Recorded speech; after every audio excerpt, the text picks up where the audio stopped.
Olá, amigos, sejam bem-vindos a mais esse episódio do programa O Espiritismo Responde, no qual procuramos trazer questões que venham ao encontro dos nossos questionamentos, sempre à luz da doutrina espírita.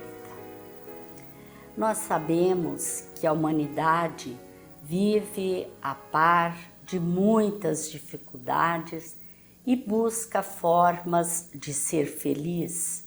Enfim, vive em busca da alegria de viver. Será possível alegria em nossa vida? Luziane Bahia, que reside em Salvador e é evangelizadora e colaboradora da Mansão do Caminho e da Federação Espírita Brasileira, vai nos falar sobre este tema. Olá, Luziane, uma alegria imensa para nós ter você hoje no programa. Nós agradecemos muito por essa oportunidade, ficamos muito felizes de estarmos aqui participando desse momento reflexivo que para nós é de muito aprendizado. Luziane, por que na Terra o homem vive acerca de tantas dificuldades? Os desafios são bem naturais nesse contexto em que estamos vivendo. Nós estamos num estágio de transição de um contexto de mundo de provas e expiações para o momento da regeneração.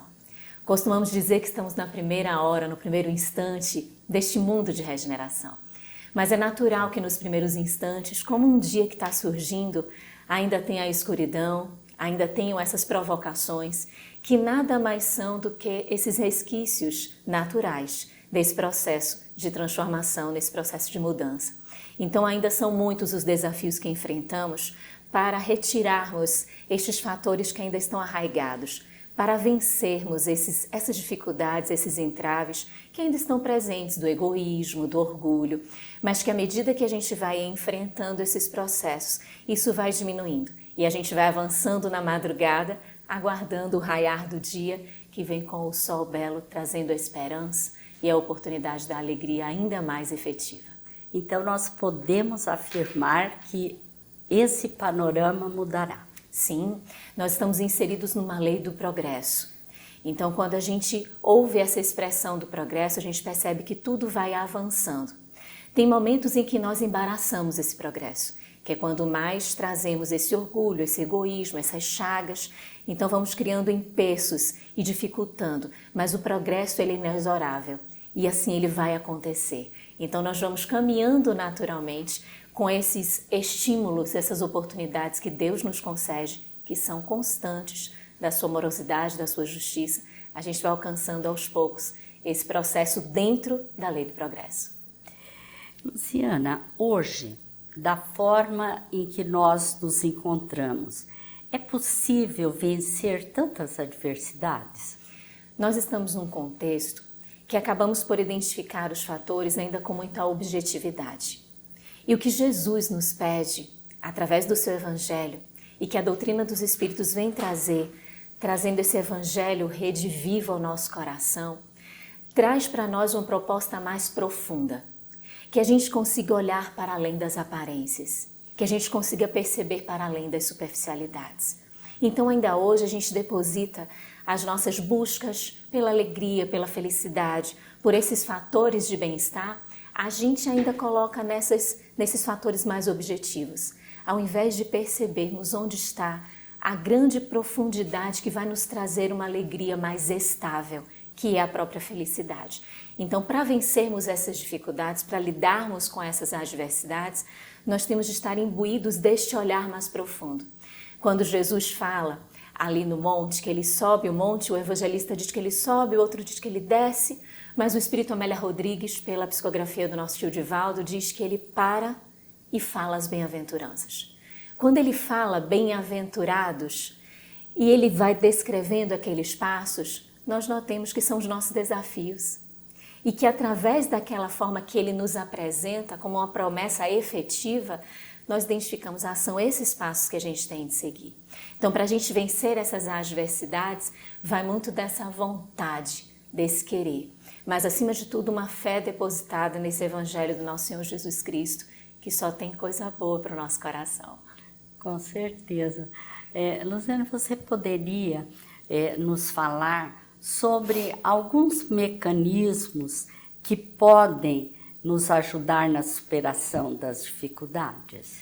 Nós temos, no contexto da própria existência, fatores que precisamos iniciar, vivenciar.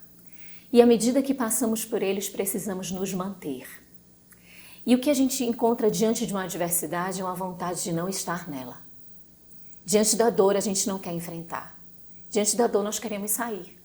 Nós queremos dizer, não, eu não quero essa dor. Eu quero tomar um medicamento para essa dor passar. Eu quero que alguma coisa me advenha para que eu consiga debelar esta dor. Enquanto que aquela dor, ela não era alienígena à nossa realidade. Aquela dor, ela tem uma correspondência com um fator íntimo nosso.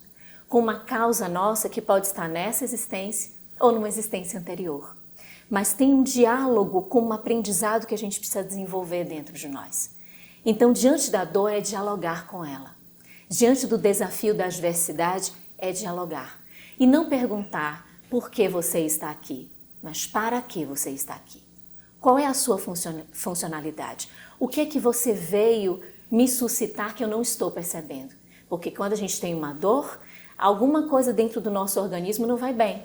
E a dor é a sinalizadora de que aquele processo dentro de nós não vai bem. Então ela é uma mestra. A dor é uma irmã, como nos ensina Francisco de Assis. Ela é uma potência da alma, como nos ensina Leon Denis. Então ela tem um fator de educação, de fazer com que a gente saia daqueles métodos e daqueles comportamentos arraigados para a gente despertar para uma outra realidade. Então o que a gente tem de fazer diante das adversidades é enfrentar. Mas manter na mente de que esse enfrentamento nós não estamos a sós. O cristão, ele está respaldado, ele está amparado por Jesus e os benfeitores espirituais. Para que estejamos aqui na existência física, há todo um projeto, uma construção linda, um projeto lindo, um investimento, para que a gente venha e seja exitoso. Então, é se vincular a essa realidade espiritual, a essa torcida do mundo espiritual, esse coro que quer o nosso bem. Para que a gente consiga enfrentar, lidando, mas mantendo-se. E experimentar aquele cálice até a última gota. Que é o que Jesus pede, que sejamos fiéis e fiéis até o fim. Esse fim, a gente pensa, meu Deus, esse fim até onde? É a morte? É depois da morte? Esse fim é fim de finalidade. Até alcançarmos a finalidade, que é a nossa plenitude, que é a nossa felicidade, que é esse preenchimento maior. Então, nesse investimento de superarmos as adversidades, o enfrentamento, que vem robustecido pela fé, pela coragem, pela determinação, pela perseverança, mas que a gente aure tudo isso no Evangelho de Jesus, a gente aure nessa fé, nessa coragem, que a gente vai encontrando nesses mecanismos que são condutores da esperança. Conforme você colocou, ninguém nasce para errar, não é? Isso mesmo. Não há um projeto reencarnatório para que nós tenhamos defecções. As nossas programações reencarnatórias, todas, são muito bem organizadas, porque não há improviso no plano espiritual. E é tudo recheado de muita amorosidade.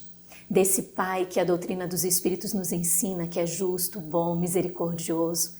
Esse Pai que é grandioso, que é a inteligência suprema, causa primária de todas as coisas. Ele traz, através da sua vontade, esse planejamento reencarnatório com muito amor. E cada processo dessa reencarnação, cada vivência, cada existência que a gente tem aqui, a gente vem com o grande objetivo da gente minimizar equívocos, de lidarmos com as nossas imperfeições, buscarmos de alguma maneira, dentro das condições que a reencarnação nos concede, apresentarmos a melhor versão de nós mesmos. Por mais que essa melhor versão, quando nós sairmos, percebamos que ela não foi tão expressiva, mas foi o quanto nós pudemos apresentar dentro daquele contexto. O Evangelho sempre nos traz dentro das nossas possibilidades. O que a gente não pode é estreitar essas possibilidades, mas encontrar nelas essa oportunidade de vencer. Então a programação reencarnatória não é um determinismo reencarnatório. Tem toda uma estrutura do que melhor vai servir para que nós caminhemos e alcancemos essa versão nossa melhor, o que é que melhor a gente pode apresentar. No curso da existência, a gente vai fazendo algumas escolhas, a gente vai tendo algumas decisões e às vezes a gente muda a rota. O GPS divino é perfeito e quando a gente muda a rota, ele recalcula essa rota.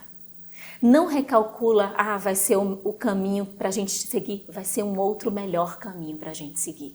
Porque ali no curso, por causa do livre-arbítrio, a gente tem a oportunidade da escolha. Então, sempre, esse GPS divino vai nos conduzindo para que a gente alcance o que precisa. O que é que a gente precisa? Lidar com a vaidade, com a inveja, lidar com o ciúme, lidar com as avarezas. A gente vai conduzindo numa experiência e outra. Por isso que no curso da existência, quando a gente vai tentando adiar, procrastinar, fugir, naturalmente o GPS divino, que é só misericórdia, vai nos conduzindo a encontrarmos aquilo que nós estamos nos apartando, mas que é o essencial para que a gente tenha o melhor de nós.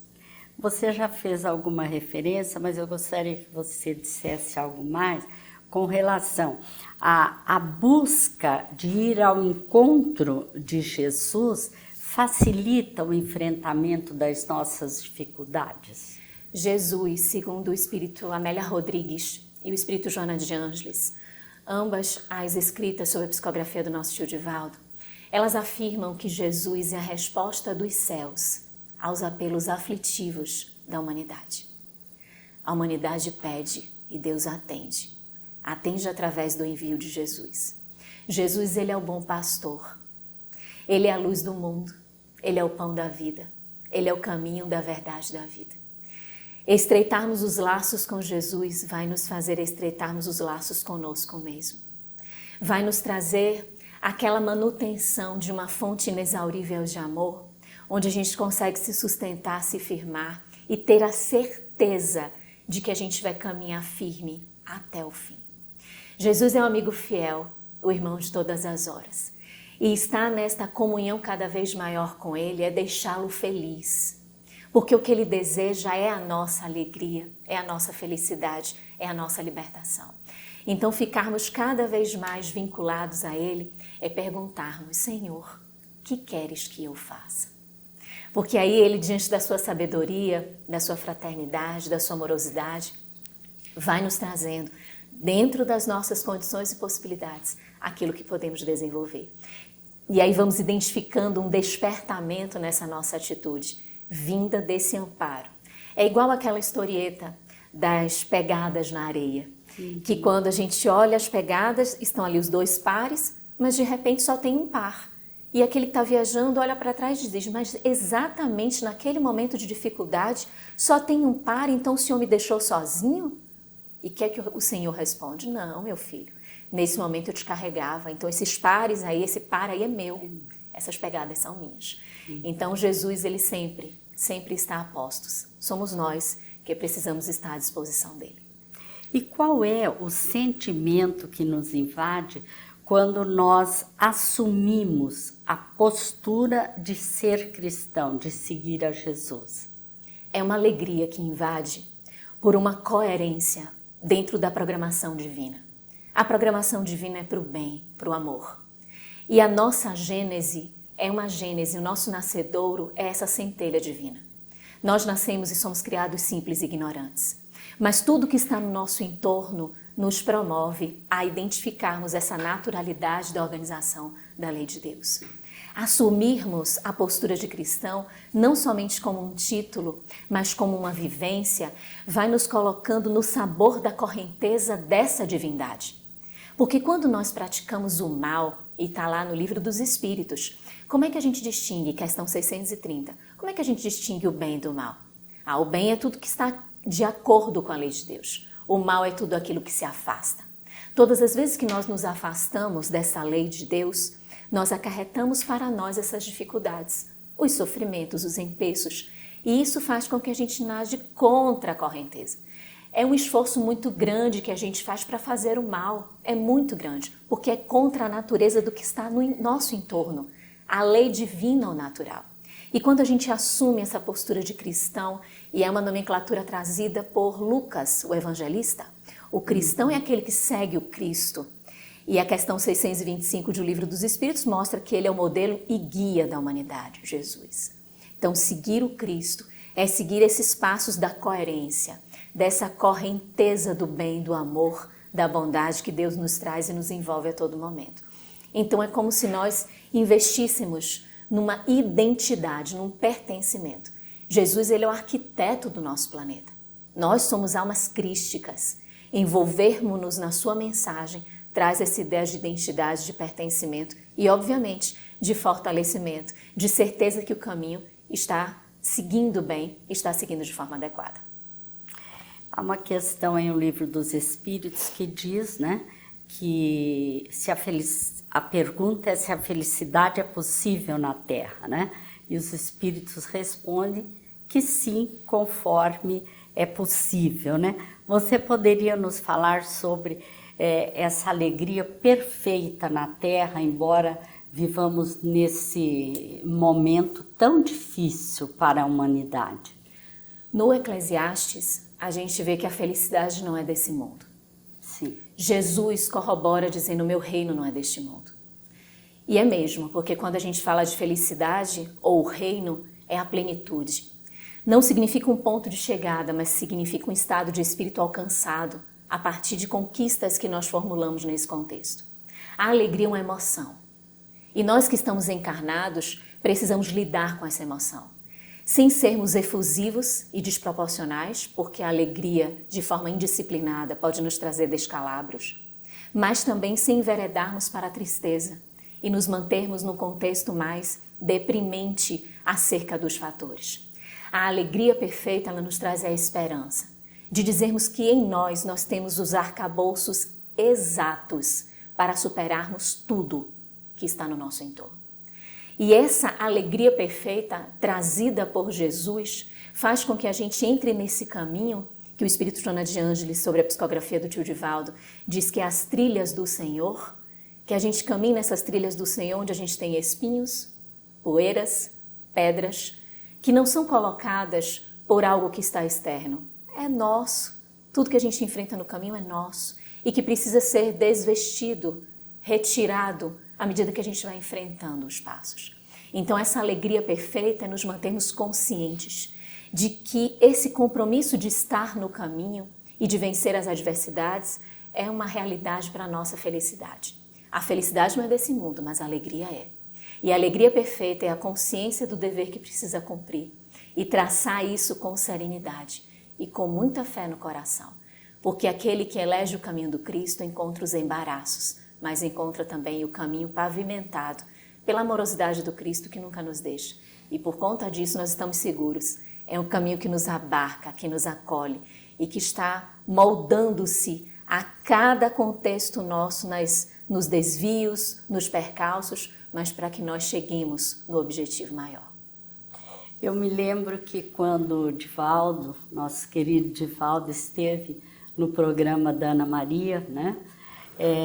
Ela perguntou a ele, ele já tinha 80 e poucos anos, né? O que é que mantinha nele, né? Aquela disposição, aquela jovialidade, né? E ele respondeu: alegria de viver. Isso mesmo. Foi muito significativo aqui. E essa alegria de viver, como é que ele aprendeu? Servindo, que é a maior mensagem que Jesus nos traz. Para que a gente aprenda a servir. Diante do lava-pés, na última ceia, Jesus se posta diante dos seus discípulos e lava o pé de cada um. E diz a Pedro: se você não me deixar lavar seu pé, você não vai ter parte comigo. Esse ter parte comigo é identificar o sentido da vida. E tio Divaldo soube fazer isso muito bem e irradiar essa alegria de viver, de uma vida com tanta utilidade, voltada ao próximo, sem restrições. Que bom nos lembrarmos de Divaldo, né? Ele com certeza nos deixou muitos ensinamentos, muitos exemplos. Na verdade, você conviveu muito bem com ele, né?